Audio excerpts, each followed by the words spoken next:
ធ្លាប់ជួបតែសំខាន់លើយើងអាចកាត់ចិត្តហើយទុកវាគឺជាស្រមោលអាំងដិតបើកចិត្តទ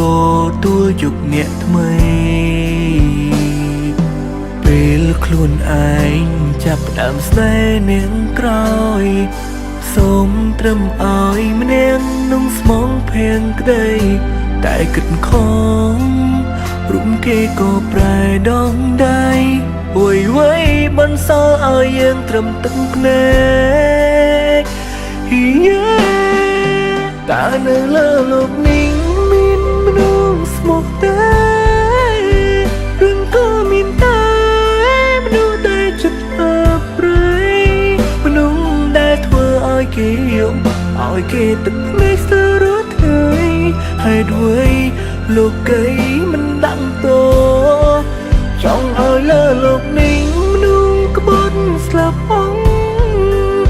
សូមឲ្យមនុស្សស្មោះរត់ពីពេញផែនដីព្រួងបេះដូងខ្ញុំឈឺចាប់ដងម្ដងស្ទើរតែខ្សែឈឺពេកខ្ញុំស្រែកសួរមេឃដី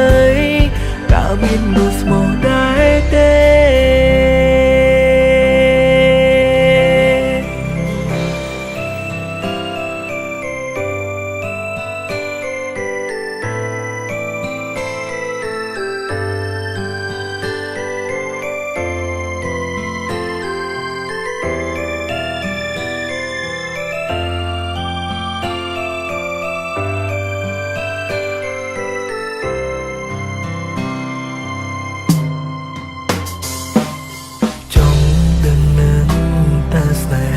ជីវ័យមនុស្សប្រងស្រីហេតុអ្វីត្រូវតែទឹកភ្នែកជួបគ្នាហើយបដិញក៏វេលាឲ្យបែងយំយែកព្រមមនុស្សចិត្តសាវាពេលខ្លួនឯងចាប់ផ្ដើមស្នេហ៍នាងក្រោយសូមត្រឹមឲ្យម្នាក់នឹងស្មងភៀងក្តីតែគិតខំរុំគេក៏ប្រែដងដៃអួយវ័យបន្សល់ឲ្យយើងត្រឹមទឹកភ្នែ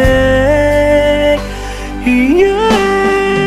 តើនៅលើលោកនេះមានមនុស្សស្មោះតែរឿងក៏មានតែមនុស្សដែលចិត្តអាប់រៃមនុស្សដែលធ្វើឲ្យគេយំឲ្យគេទឹកភ្នែកស្ទើររត់ថ្ងៃហេតុអ្វីលោកីមិនដាក់តោ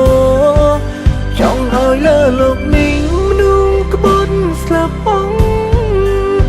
សូមឲ្យមនុស្សស្មោះរត់ពីពេញផែនដីព្រួងបេះដូងខ្ញុំឈឺចាប់ដងម្ដងស្ទើរតែខ្សែឈឺពេកខ្ញុំស្រែកសួរមេឃដីតើមានមនុស្សស្មោះដែរទេចង់ស្រែកសួរនៅលើលោកនេះតើមានមនុស្សស្មោះដែរទេ